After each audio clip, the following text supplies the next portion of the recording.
Hey friends, this is Michael here. I'm putting together this talk here as a summary for you of what I've been trying to do these last 4 weeks. You've had a macro view. I mean, we've done a lot throughout church history, Western history. We've talked a lot about contemporary situations. We've talked about the history of ideas. We've talked about cycles of history. We've talked about certain figures that were important or events that were important. It's a big macro picture. We've even gone back into the Paleolithic in this as humans are in the evolutionary process. So we're talking this last 4 weeks about an enormous picture that also includes a gospel teleology or ending. Okay, so this is like looking at planet Earth from the space station. But what I thought was very important to establish at the beginning of any good theology moving forward was it was the very thing that we humans coexist with. It's the mechanism we all coexist with, and that's trust. And as I think the title of the first talk was called Trust the Oxygen of the Soul. It's what lets us breathe into one another in relationships, is that trust, okay? And we talked about different kinds of trust, and we talked about trust in various areas of life, and we talked especially about trust in early childhood development. And then, you know, we looked at the relationship in the translation of the word from pistis to trust, the old way, pistis is faith, and the debate between science and reason, and saw that so much of that was absolutely unnecessary. And that authentic gospel epistemology and contemporary, at least in physics, epistemology is the same. There's no difference. You know, for me, after 46 years of this now, I've come to the conclusion, as I said at the start of the first talk, that it really is about starting points. In our current theological environment, the starting points are all fundamentally Gnostic.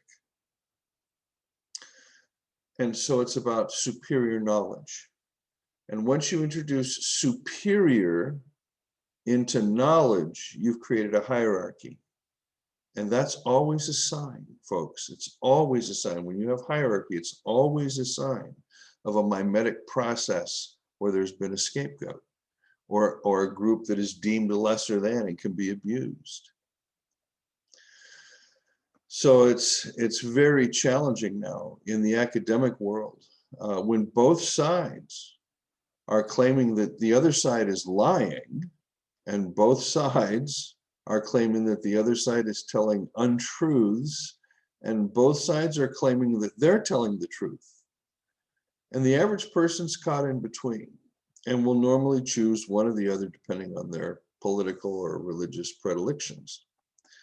But the reality is, they're all lying. And this is what you need to get.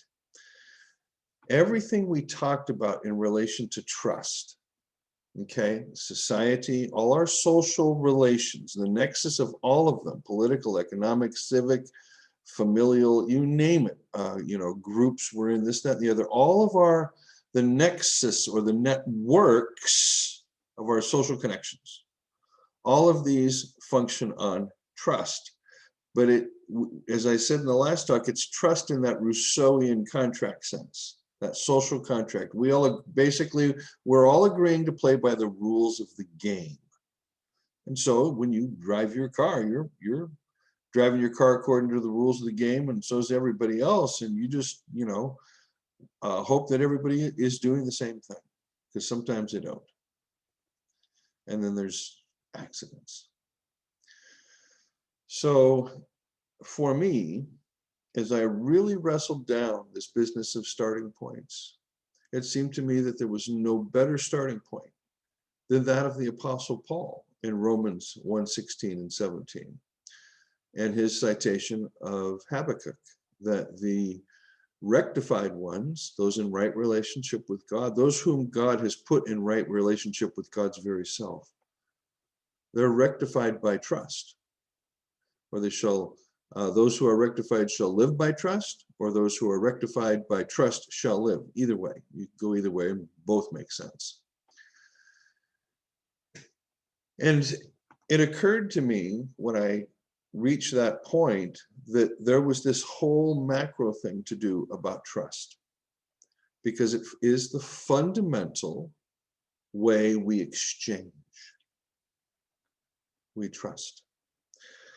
And so, of course, then reflecting through this and the cycles of history from trust to distrust and the establishment of new authorities each time, and then the dissolution of that trust, the end of a cycle, and how, you know, it just keeps playing itself out over and over and over and over again in an evolutionary paradigm. I mean, in one sense, a generous portion of the human species today is far better off than was the case 100 years ago. There have been a lot of folks in this in the 20th century that were moved from extreme poverty to poverty, and that's a step. It's a step, you know. But that's all going to change back again. We don't learn the lessons of history.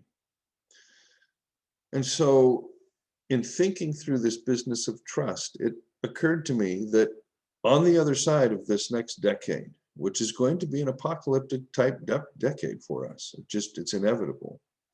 On the other side of this, after Christianity collapses because the Deus ex machina, God doesn't come to save the day, and America will lose the reserve currency status of the dollar, will continue to drop until we don't have that anymore. And it will be too expensive for us to continue the kind of military expansionism that started now 130 years ago overseas. I'm not just talking about on this continent, I'm talking about overseas. Things are really going to change, and the world's going to change, okay? And we need to be ready for that, and we need to be ready to train people in the gospel, and we need to be able to train folks how to be able to integrate anything, everything, that everything makes sense. But I want to come back now to this business of trust. Some of you know, I went to a seminary called North Park in Chicago in the 80s. And I had an incredible experience there. It was wonderful. I just loved the faculty. And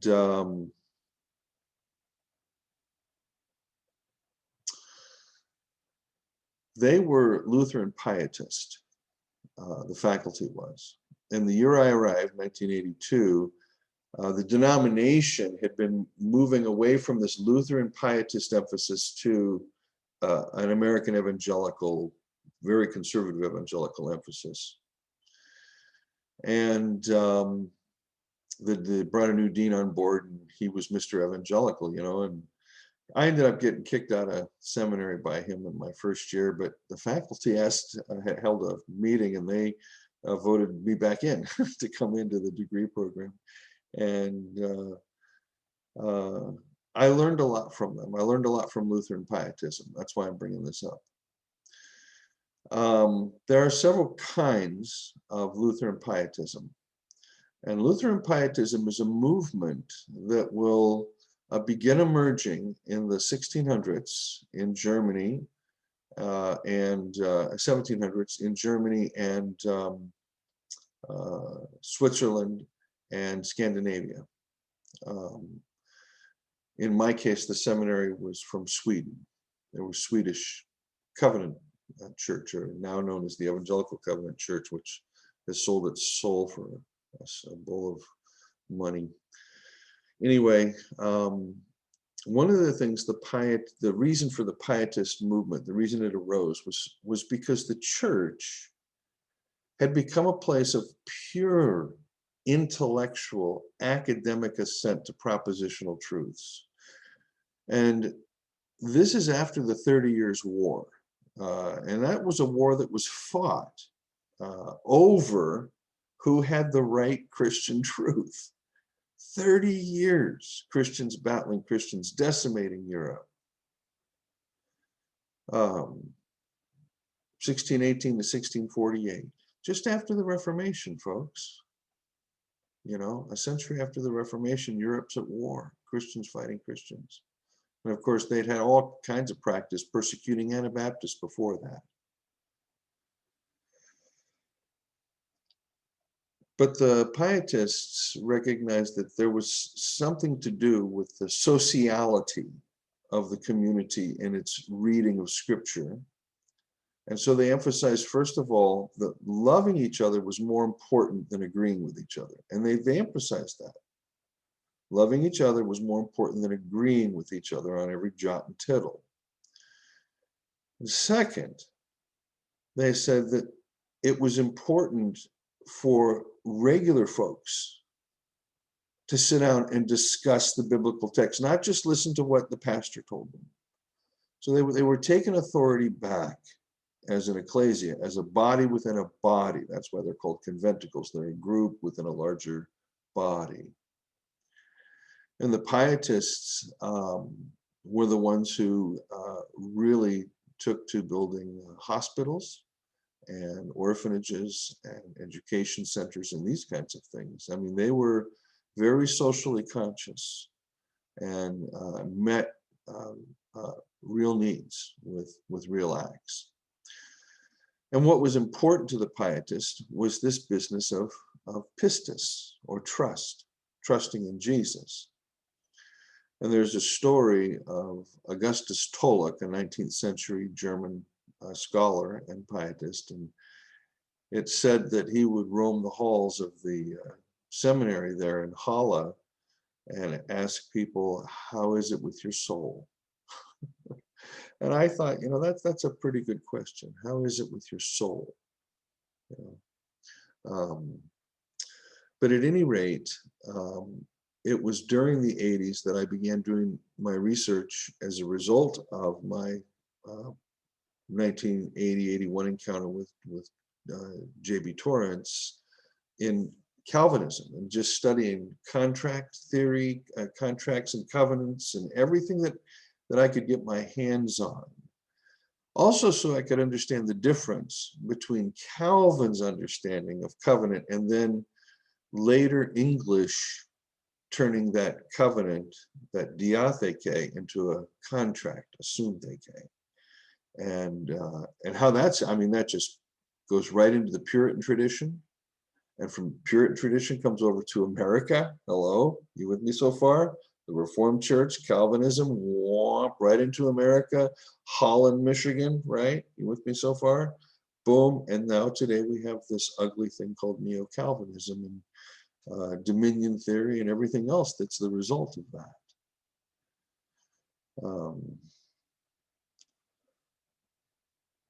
Things that start out good, folks, don't always end up well. You need to know that. I mean, theologians can have the best of intentions, but if there's a glitch somewhere in their theological thinking, you can be sure their followers will turn it into the number one thing, you know, and that's why I'm kind of loath, in a sense, to teach theology to people, or even how I do it, because it's so important in this business of thinking theologically to not only be absolutely honest with the data. The data's the data. You have to let the data speak and say what it says. But also to have the humility, because when you see the gospel, and most of you have seen it, you know what it is. And that's what next month's whole project is. What is the gospel?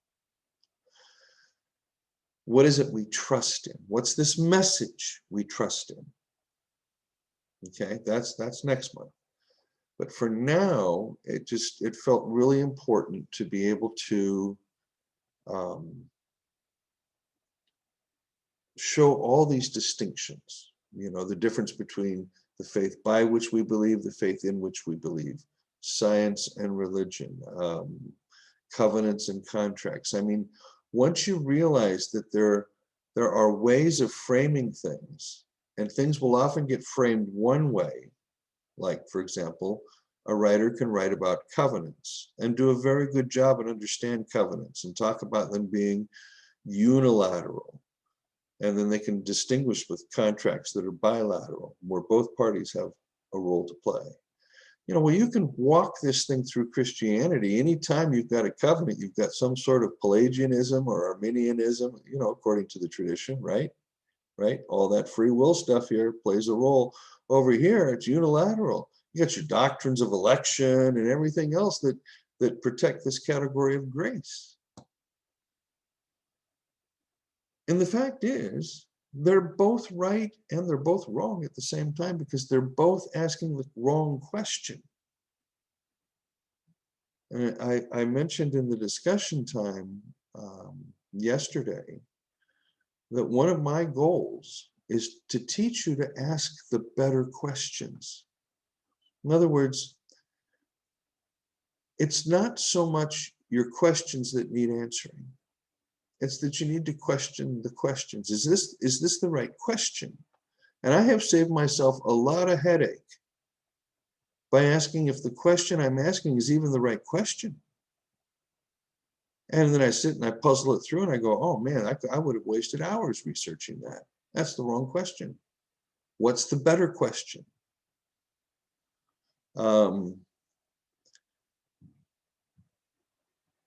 that sense, there are dumb questions, okay? But dumb questions are just questions that haven't been questioned before one goes on the journey to seek an answer to the question.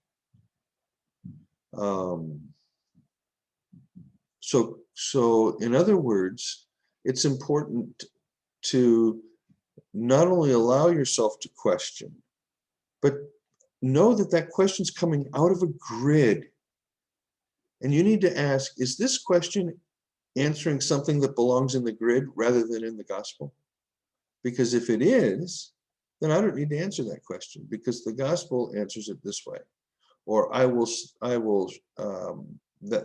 for example, out of the grid comes the rapture, right? Now, most of us here, thankfully, have totally wiped that off the board, right? So we look at it and we go, wrong question, right? Put it back. It's wrong question. Gospel doesn't have that kind of deus ex machina. But there are often deeper questions that will come. And it's important on those questions to go, is this a dualistic? Am I going to end up with a dualistic answer? Am I going to end up with a scapegoat? These are the kinds of questions I ask when I raise questions to deal with. And this is especially true of the biblical text. And I don't know that I have any Greek students in here, but I always tell my Greek students, let the text be the text. Don't make it say something it doesn't say. Let me give you an example. Number of folks have come to me really wrestling with the Thessalonian letters, and in those letters, Paul is very clear that there's like fire and judgment and all kinds of crap coming down on people, right? Tribulation and suffering and all that nonsense. And who knows? There may even be some kind of rapture theory in 1 Thessalonians 4. And they freak out because this is Paul. This is like, well, how can I reconcile this with Paul's letters? And I always ask them the same question. Why are you trying to reconcile them? Would Paul reconcile them? Or would Paul recognize that he had changed? And he had a new way of thinking about eschatology. And maybe he went through a change from 41 when the Thessalonian letters were written to 48, 49, or whatever you date the Antioch incident. Maybe he underwent a theological change. Maybe he would repudiate those letters. You understand what I'm saying?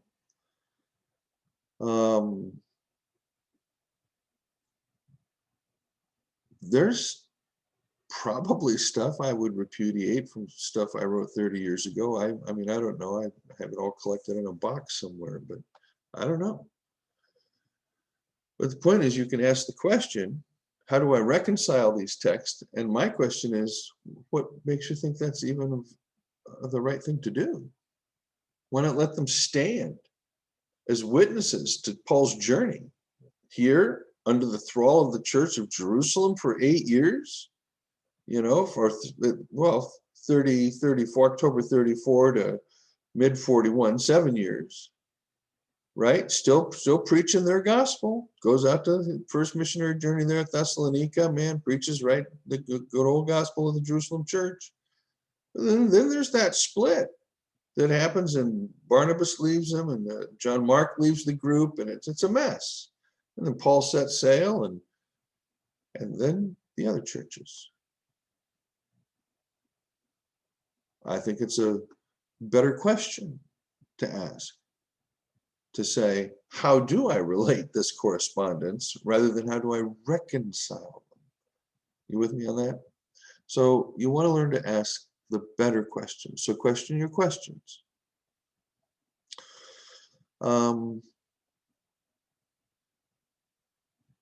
on a housekeeping note, because I know that almost all of you are watching all of these, which is great. So you're getting your money's worth, and that's important. And I'm getting excellent feedback from everybody, including those who I'm tagging for feedback, and I talk to them. So I know you're also enjoying and appreciating them. I do want to tell you how much I've, one second, dry throat. I do want to say how much I've appreciated the conversations we've had. The one we had yesterday was just stunning. I was a wondrous conversation. And you all are making some wonderful, wonderful contributions. So thank you. And again, that part does not get recorded, because then there's all kinds of legal issues that go into my sharing yourself here, and you'd have to do a video and, you know, these kinds of legal agreement things, and I'm not going to bother with that. Those of you, I have a number of you have asked to join this classroom. So you'll have an opportunity here between now and 9 p.m. on May 31st to watch the first 4 videos, okay? I'm not saying you can watch them for free, but basically you're watching them for free. If you want to continue on, you go to either patreon.com, you look me up, and you subscribe for $35 a month, or you just can subscribe on PayPal, and eventually we'll be moving everybody from Patreon to PayPal, okay? And I've left my email address there, michael1517@yahoo.com, and you set up a recurring payment of $35 a month. It's that simple, okay? We do every other week and alternate between 6 p.m. Eastern time and noon Eastern time, so that we can make sure that our European and African colleagues can join us. And then the 6 p.m. of course includes our North American, South American, and contingent group there. And I do know that we have one wonderful theological thinker from Australia who's up at 2 in the morning to join us from time to time. So if I don't see you having made a payment for June by the 9 p.m. on May 31st, I'll just remove you from the group. And you know that if you want to join the group, you either go to Patreon or PayPal, preferably PayPal, and just set up a payment for $35, and I'll see your name, and all you got to do is send a sign up to the group, and I'll see you paid, and I'll just enter you into the group. It's that simple.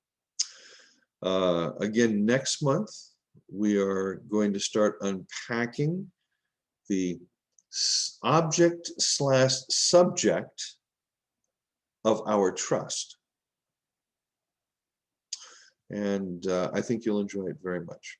So I'm going to say have a happy Friday here to everybody. It's been a delightful time here with you all. I appreciate it very much.